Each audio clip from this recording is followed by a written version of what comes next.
Wave Mile. Hello everyone, और आज का टॉपिक है स्वामित्व योजना पर।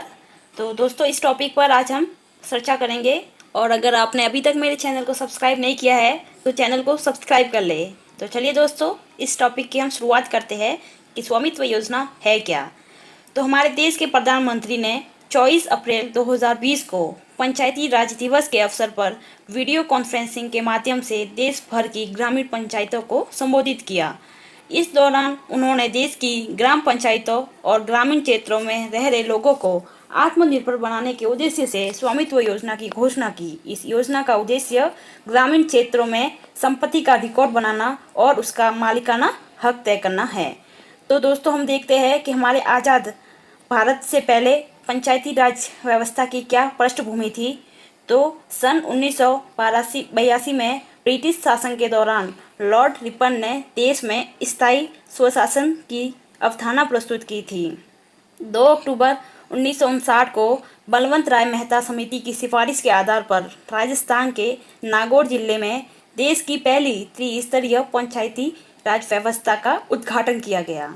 इस त्रिस्तरीय व्यवस्था में ग्राम पंचायत, पंचायत समिति और जिला परिषद की स्थापना की गई।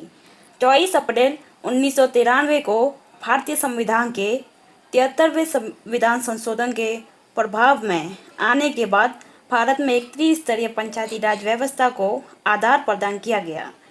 इसलिए हर वर्ष 24 अप्रैल के दिन देश में पंचायती राज दिवस के रूप में जाना जाता है।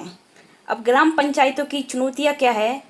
तो पंचायती राज व्यवस्था की स्थापना सबसे प्रमुख लक्ष्य शासन की शक्तियाँ और कार्यों का विकेंद्रीकरण करना था। पंचायतों को अपनी वित्तीय आवश्यकताओं के लिए राज्य सरकारों पर निर्भर रहना पड़ता है, जिसके कारण पंचायतों की स्वायत्तता प्रभावित होती है। आज भी ग्रामीण क्षेत्रों में ग्राम पंचायतों की व्यवस्था में प्रत्यक्ष रूप से महिलाओं की सक्रिय भूमिका की कमी पंचायती व्यवस्था की सबसे बड़ी असफलता है। देश के अधिकांश भागों में पंचायती स्तर पर जनता तथा जनप्रतिनिधि नीतियों में जागरूकता और तकनीकी साक्षरता के अभाव के कारण ग्रामीण जनता को सरकार द्वारा चलाई गई अनेक योजनाओं का लाभ नहीं मिल पाता है। अब देखते हैं कि स्वामित्व योजना क्या है।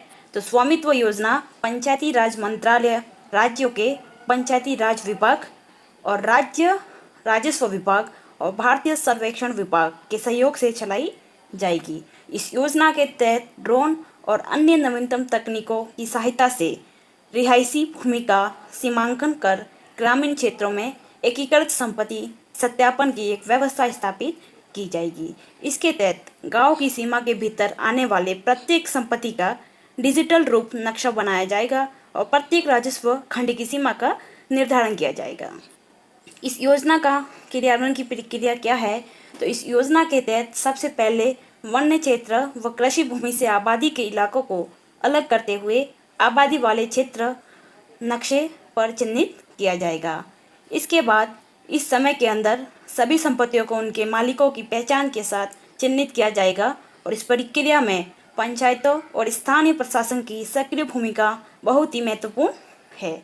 इस प्रक्रिया के दौरान विभाग के अधिकारियों द्वारा आधिकारिक विवाद निस्तारण प्रक्रिया के माध्यम से स्थानीय विवादों का निपटारा किया जाएगा और साथ ही कर विभाग के अधिकारियों के सहयोग से तकनीकी चुनौतियों या पुराने विवादों जैसे ड्रोन सही तस्वीर न आना, इन विवादों जैसे मुद्दों का समाधान किया जाएगा। इस प्रक्रिया के उपरांत तैयार किए गए मालिकाना प्रमाण पत्र को संपत्ति मालिकों को दिया जा सकेगा और इस योजना को पहले चरण में प्रायोगिक रूप में देश के 6 राज्य जैसे कि उत्तर प्रदेश, हरियाणा, कर्नाटक, मध्य प्रदेश, उत्तराखंड और महाराष्ट्र के लगभग 1 लाख गाँव में यह लागू किया जाएगा। अब इस योजना के लाभ क्या है। तो इस योजना के माध्यम से गांव और ग्राम पंचायतों को आत्मनिर्भर बनाने के प्रयासों को आधार प्रदान करने में सहायता प्राप्त होगी। संपत्ति कर के माध्यम से ग्राम पंचायतों को आमदनी के एक स्थायी स्रोत और स्थानीय व्यवस्था के लिए अतिरिक्त संसाधन का प्रबंधन किया जा सकेगा। एकीकृत संपत्ति सत्यापन व्यवस्था के माध्यम से संपत्ति से जुड़े विवादों को सुलझाने में मदद मिलेगी। इस योजना के तहत प्राप्त आधिकारिक प्रमाण पत्र के माध्यम से संपत्ति मालिक अपनी संपत्ति पर बैंक ऋण और संपत्ति से जुड़े अन्य योजनाओं का लाभ उठा सकेंगे। साथ ही वर्तमान में ग्रामीण क्षेत्र में कृषि भूमि पर बने मकान और जोत के वास्तविक आकार के संदर्भ में उपलब्ध आंकड़ों में स्पष्टता की भारी कमी है। इस योजना के माध्यम से कृषि जोत के आकार से जुड़े आंकड़ों को मजबूत बनाने में सहायता मिलेगी। अब इसकी चुनौतियां क्या है, तो चुनौतियों में है संपत्ति से जुड़े प्रमाणिक दस्तावेजों का अभाव, संयुक्त परिवार में संपत्ति का बंटवारा, स्वामित्व पंजीकरण और ऋण मिलने की प्रक्रिया और इंटरनेट, ये सब इसकी स्वामित्व योजना की चुनौतियां है। इसके समाधान की बात करें तो समाधान में केंद्र सरकार के अनुसार वर्तमान में भारत नेट योजना के अंतर्गत देश की लगभग 2.5 लाख पंचायतें तक ऑप्टिकल फाइबर केबल पहुंचाया जा चुका। साथ ही सरकार द्वारा BSNL ब्रॉडबैंड के माध्यम के देश के अधिकतम ग्राम पंचायतों तक इंटरनेट सुविधा पहुंचाने का प्रयास किया जा रहा है। इस योजना के तहत पंजीकृत संपत्तियों के निर्धारण और उन पर ऋण उपलब्ध करने के लिए बैंकिंग क्षेत्र के विशेषज्ञों के सुझावों के आधार पर समाप्ति के प्रमाण पत्र का निर्धारण किया जाना चाहिए, जिससे संपत्ति के मालिकों को आसानी से उपरोक्त ऋण प्राप्त हो सके। किसी भी समाज के विकास में महिलाओं की भूमिका बहुत ही महत्व होती है। इस योजना के माध्यम से महिला को संपत्ति में अधिकार प्रदान करने के साथ ग्रामीण व्यवस्था में महिलाओं की भागीदारी को बढ़ावा दिया जाना चाहिए।